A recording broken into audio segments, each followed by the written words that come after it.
we've talked about Tulsi Gabbard and the presidents and their accusations against the Obama administration, and um, our community has lots of views about this, ranging from the president Obama should be in prison to this is all a hoax. And I'll just tell you guys, based on the reading and reporting that I've done and listening that I've done in the last couple of days, here's my view. They've overstated the case in terms of particularly President Obama and the notion of treason.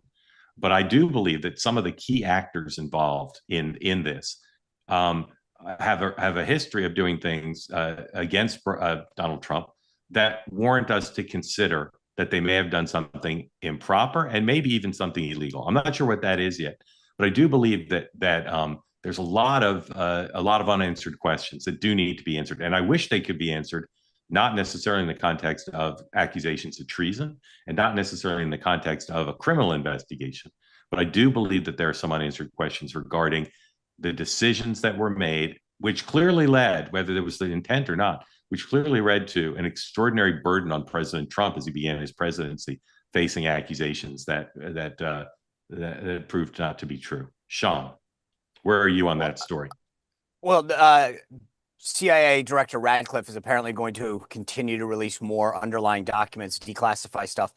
The bottom line is when you actually look at the progression of what was known and when and what actions were taken, I'm with you to some degree that I'm not going to use words like treason until I see it play out a little bit more. I think that's a very, very heavy charge. But I do think that knowing what we know now from the underlying intelligence reports, what was chosen to be used and what wasn't, and it goes back to, looking at the Steele dossier in itself and who paid for it and what its motives were and how it continued to play through as a source document, you have to question why the FBI and the CIA did certain things. At the very least, there is no one who can look at this and say, this should not have gotten treated the way that it did, especially when you go back and start to look at after the election on that December 6th meeting with Obama and what they chose to focus on and not focus on.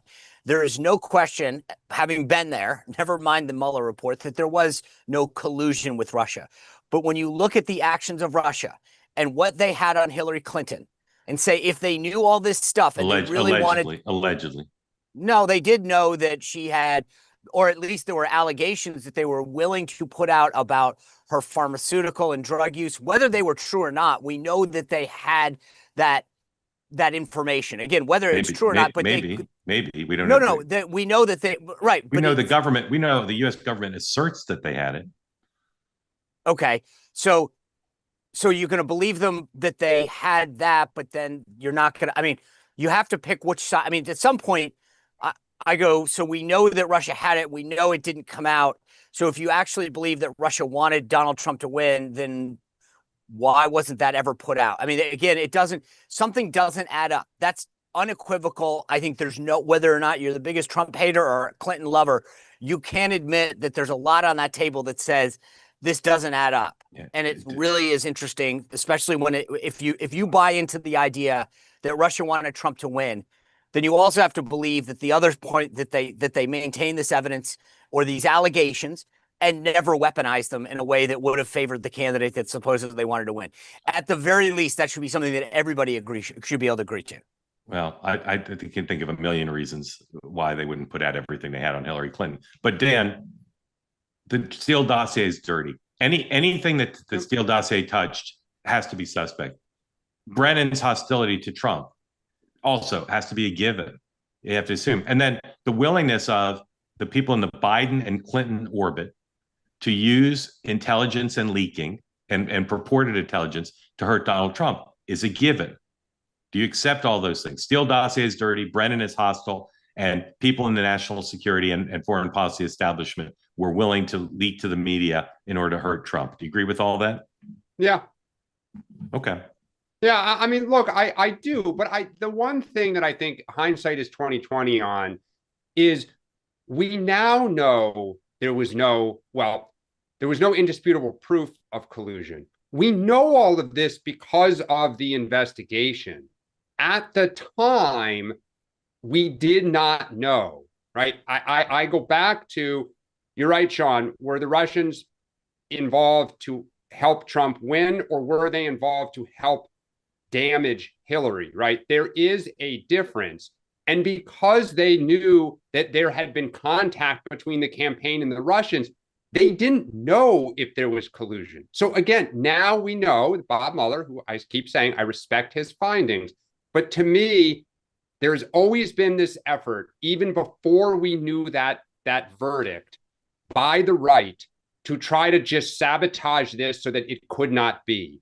Okay, and that to me, and look, I get it, all's fair in politics, but to now like cherry pick things, again, they're never going to stop, I think, until they destroy it. So I believe it's October. I'd have to go back and look at the dates and the notes.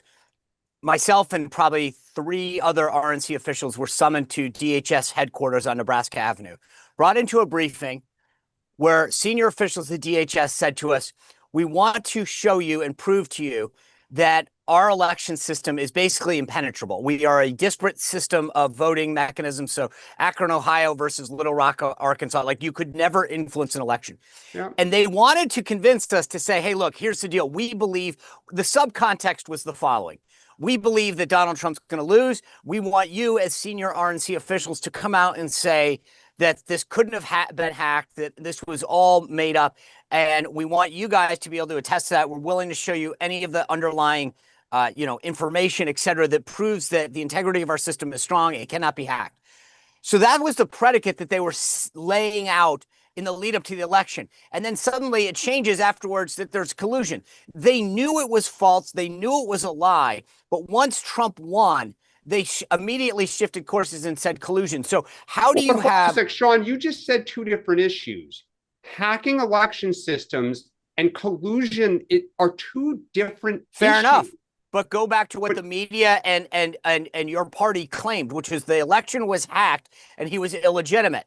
So you guys use that as the predicate to go after collusion, because you had to set the predicate, which is that there was collusion and that there was all of this desire of Russia to want campaign, because that's then how you get to collusion, because you can't have collusion. There was, again, the mainstream argument was not that voting systems were hacked. Yes, it was. It wasn't. It was. I literally have an entire minute of media from CNN to CBS. There are people who said that. Yeah. Just the way there were people on the right who said the Italian military hacked in 2020, which was perhaps the most absurd thing I've ever heard. Okay, fair enough. Hold on. Wait. Fair enough. Wait. If your argument is that the claims after 2020 about whether it's Italian or Venezuelan voting machines is nuts, right? Which is, I don't want to put words in your mouth, but then how can you sit back and say, how come no one said when CBS, CNN, the Washington Post, NBC all used the word hacking repeatedly after 2016 and no one said a damn thing? I don't want to hear it. You can cherry pick and find examples of them irresponsibly speculating about it, but that, as Dan said, was not the main argument. Want more great clips like that? I've got an idea. Hit the subscribe button, be part of the Two-Way community, never miss a clip. And you can always watch our full episodes, join them live, go to twoway.tv.